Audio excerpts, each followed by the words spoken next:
We've talked about it.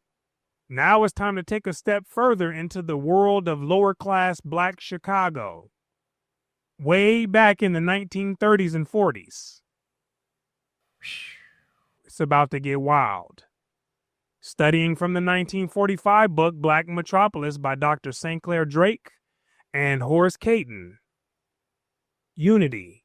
The physical world of Bronzeville's lower class is the world of storefront churches, secondhand clothing stores, taverns, cheap movies, commercial dance halls, dilapidated houses, and overcrowded kitchenettes. That's the scenery, the streets and the stage of the lower class.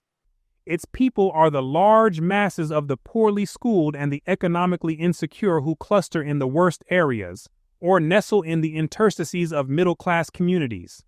The lower-class world is complex, very complex, which you'll see as we continue.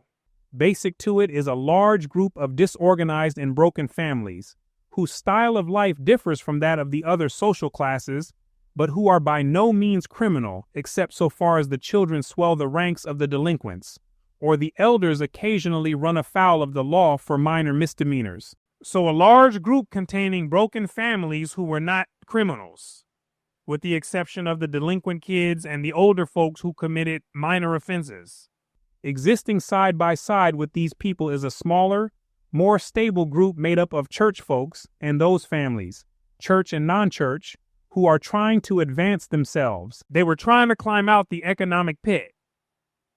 Okay, so far we have disorganized families and people trying to climb.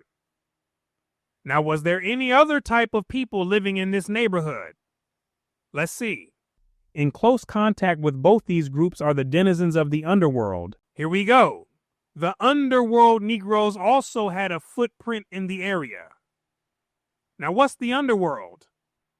It's the world that operates beneath the surface of society.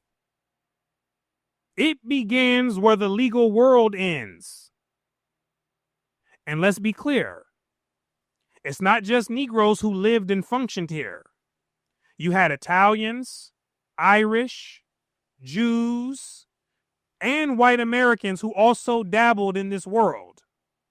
But right now we're focused on the Negro. Now, what type of underworld Negroes existed? Let's find out. The pimps and prostitutes, the thieves and pickpockets, the dope addicts and reefer smokers, the professional gamblers, cutthroats, and murderers, all part of the underworld. These would be the people that a strategically thinking culture would use much of its time and effort to make sure that they did not multiply. Because even in relatively small numbers, these people have large impact. So what we're seeing here are human archetypes. They carry a pattern of behavior that produces dysfunction, terror, and mistrust within the community. And if allowed to multiply, they can easily erode the community from the core. That's why it was important that they kept this energy contained. Now, how could that have been done? Not by relying on outsiders, but through the community's own pressure points. By changing standards, changing norms, and using peer pressure to keep people in alignment. But then again, that would mean a major change in mentality and culture. Who would have guessed? The lines separating these three basic groups are fluid and shifting, and a given household may incorporate individuals of all three types, since, restricted by low incomes and inadequate housing, the so-called respectable lowers find it impossible to seal themselves off from shady neighbors among whom they find themselves. Back to the importance of separation. Unity is important within a given context. When I say unity, I'm not talking about uniting with murderers, thieves, gang members, and abusers. I'm talking about selective unity. Unity with the type of people who share similar values and mission. When you take unity to its extreme, you end up with underworld energies in your circle. You see? Sometimes there's a need and a time for strategic division. The respectable lower class Negroes would have exercised that right if they could. But due to the housing restrictions and poverty, they were forced to live next door with the very people that they needed to distance themselves from. The church folks, despite their verbal protests, must live in close contact with the world of sin, nowhere to run or hide. Although the world of the lower class is not rigidly localized in space, its center lies close to the downtown business area, the Loop, and flanks the stockyards. It lies next to the place where the well-to-do Negroes spent their money instead of in the black community. The Loop. The social scientist reveals the anatomy of the lower class world by statistics. He can plot on the map those aspects of behavior which the upper and middle classes designate as characteristically lower class, meaning patterns that kept repeating, so consistent that anyone could spot them.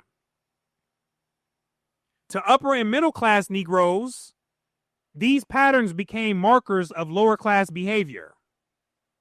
So they tagged it as a reminder of how they should not behave.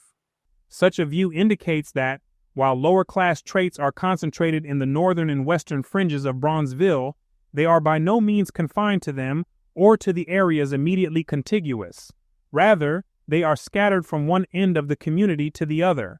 There are no restrictive covenants compelling the lower class to inhabit specified slum areas, and the restrictions of the white world and of poverty do not allow the Negro middle class to sort itself out as can the white middle class. In other words, middle class Negroes were stuck. They couldn't get away from the behavior of the lower class because through the restrictive covenants, whites made sure they stayed in the box too. Now, would many of them have left if they were given the opportunity? Yes. So keep that in mind when we get to the 1960s and beyond, because it'll explain exactly why once the walls fell down, many left without hesitation.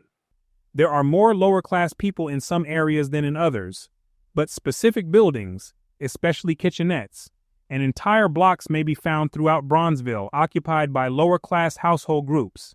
Here and there, too, throughout Bronzeville, one finds taverns and other specific spots of congregation which have a lower class reputation.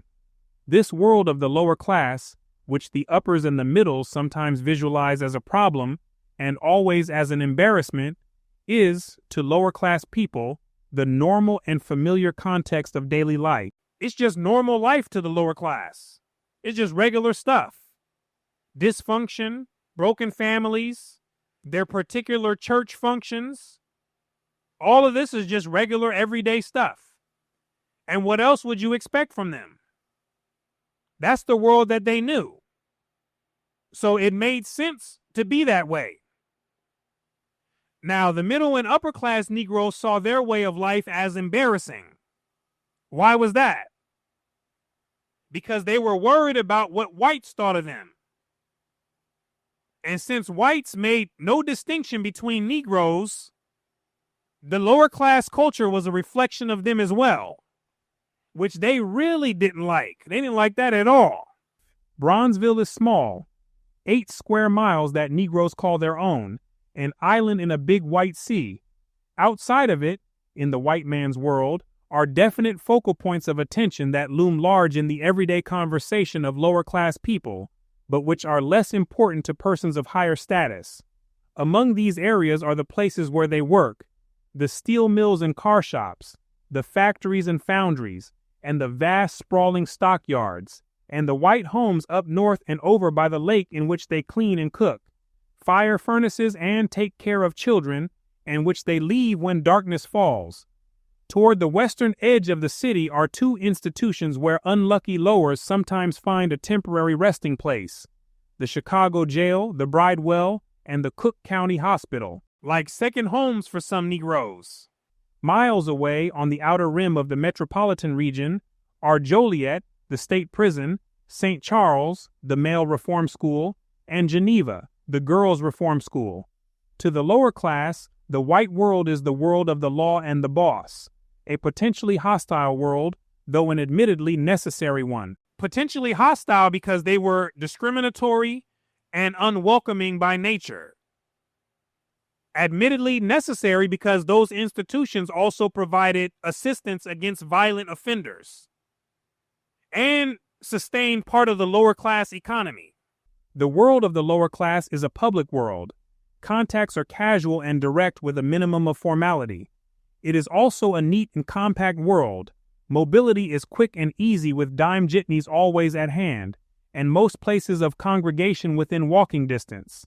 Conversation and rumor flow continuously about policy, politics, sports, and sex. What were the topics? Policy, meaning gambling, politics, sports, and sex. Those were the center of lower class conversations. The main thoughts living day to day within their mind. Arguments, often on the race problem, while chronically short on fact, are animated and interesting, meaning mostly personal opinion. Nobody researched anything, went and discovered any facts, delved deeper into the topic, but they could swear up and down that they knew the truth.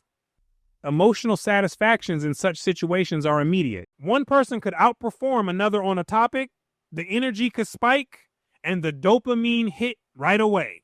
Physical gratifications are direct, meaning rewards take place quickly instead of in the long term. Everything is in the here and now instead of the long game. So no waiting for a bigger payoff or anything else down the road. This is the lower class way.